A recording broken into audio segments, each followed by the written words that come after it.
নমস্কার। নমস্কার। ও মা, বসো বসো। কি রান্না করছিস আজকে? এই যে লাউ রান্না করছি। ও, নিরামিষ লাউ? হ্যাঁ, নিরামিষই করছি। কি দিয়ে করবি? নারকেল দিয়ে না মুগ ডাল দিয়ে? ডালের বড়ি টড়ি করে? না, এসব কিছুই করবো না, আজকে খুব হালকা পাতলা একটা লাউ রান্না করব। সামনেই পুজো, এই সময় একটা হালকা পাতলা রান্না না করলে এরপরে তো খাওয়া বাবা। পুজো মানে সেই প্রচুর রিচ খাওয়া হবে, এই সময় একটু হালকা পাতলা খেয়ে নেবো। ঠিক আছে, কর। তোর হাতের হালকা পাতলাও খুবই ভালো হয়। দেখো কিরম করি, তুমি খেতে পারবে কিনা জানি না, করি তো। অবশ্যই খেতে পারবো।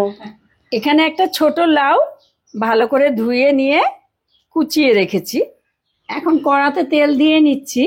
আমি মটর ডালের কটা বড়ি নিয়ে নিয়েছি, ছোট ছোট বড়ি, তাই একটু বেশি নিয়েছি।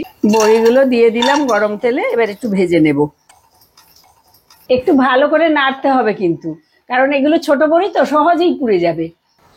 বড়িটা ভাজা হয়ে গেছে, এবার তুলে নিলাম।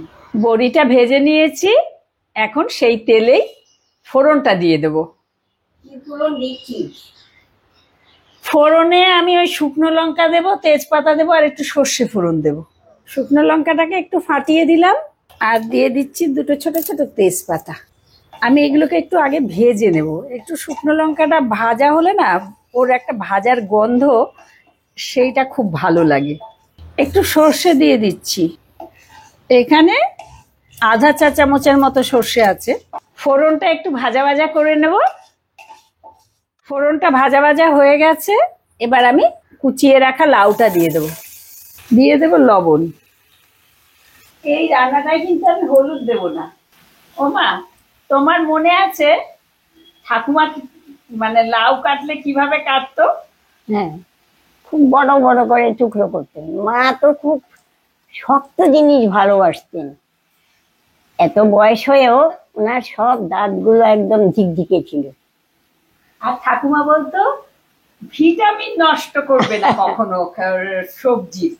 আমরা ডাকতাম, ঠাকুমার নাম ছিল সৌদামিনী, আমরা বলতাম সৌদামিনী রান্ধে শুধু ভাইটামিনি। এখনো আমার বড় ছেলে মেজ ছেলের এই কথাটা মনে আছে, অনেক সময় বলে।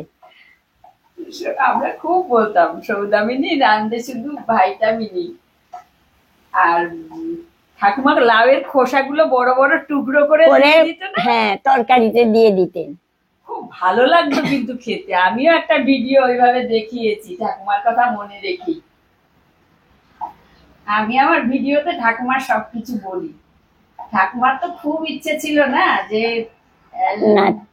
নাতনিদের সঙ্গে থাকেন, নাতনিদের সঙ্গে ওই রান্না বান্না চলাফেরা করে ঠাকুমার কাছে। তোমার কাছে কতটুকু থাকতাম, ঠাকুমার কাছেই তো বেশি থাকতাম। ঠাকুমাকে কত জ্বালাতন করেছিস। চুল বেঁধে দিত, এত লম্বা চুল ছিল তোর। চুল বেঁধে দিতে আসলেই কত ঝগড়া করতি তার সঙ্গে। তাহলে নাতনি ওখান থেকেই পেয়েছে। ঠাকুমাকে জ্বালিয়েছি খুব। ঠাকুমার সঙ্গে যত ভাব ছিল তত আবার ঝগড়াও ছিল। ঠাকুমাও খুব ভালোবাসত। কোলে রাখতে রাখতে ঠাকুমার এই হাতটা অবশ্যই এসেছিল। বলতেন আমাকে, দেখো গো তোমার মেয়েকে আমার কোলে রাখতে রাখতে আমার হাতটা অবশ্যই আসে। কারণ আমি ছোটবেলায় ভালো হাঁটতে পারতাম না, অনেকদিন বেশ বড় হয়ে আমি হাঁটা শিখেছিলাম। আমার একটু পায়ের সমস্যা আছে। একটু নেড়ে নিয়েছি, এবার ঢেকে সেদ্ধ করে নেব। আমি এখন একটু কালো সর্ষে ভেজে নেব। 1.5 টেবিল চামচ কালো সর্ষে নিয়ে নিয়েছি।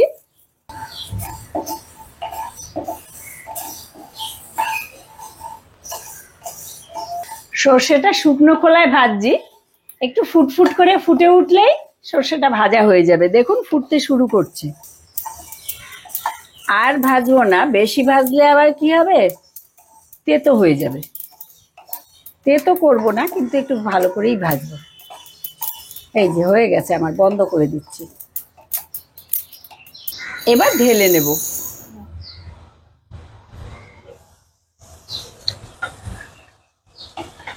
একবার নেড়ে দেব, দিয়ে আবার ঢাকা দিয়ে দেব যাতে না পোড়া লাগে। অবশ্য এটাতে পোড়া লাগবে না।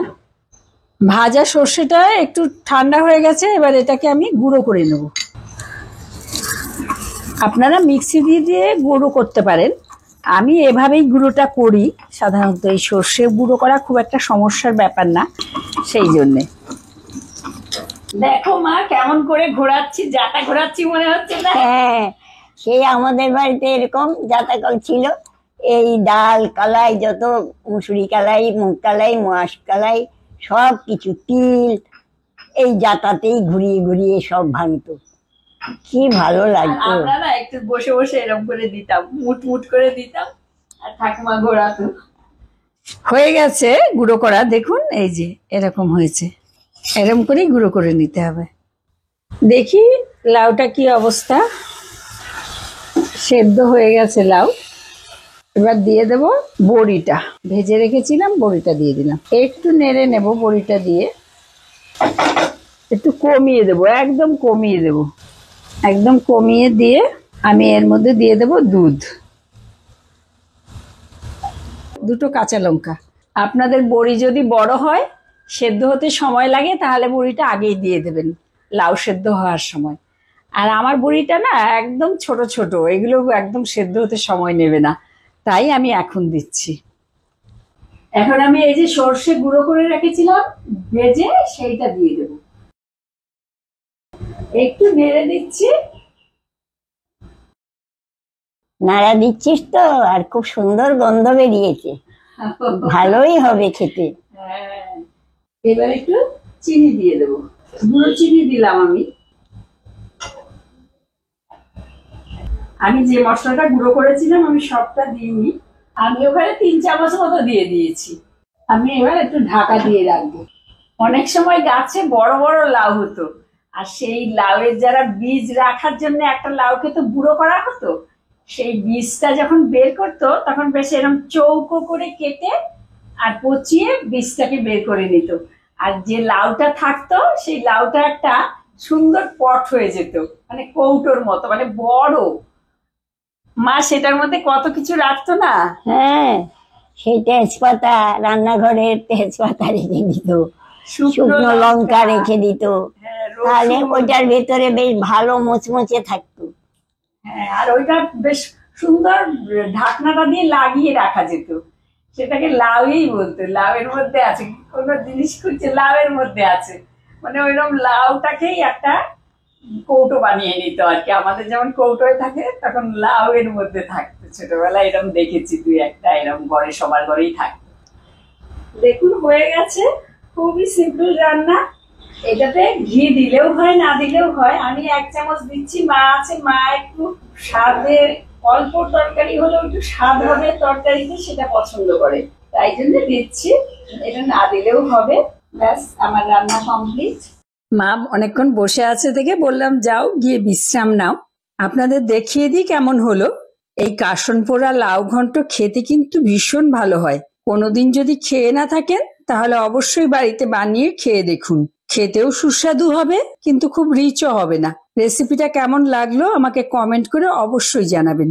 ভালো থাকবেন, সুস্থ থাকবেন, নমস্কার।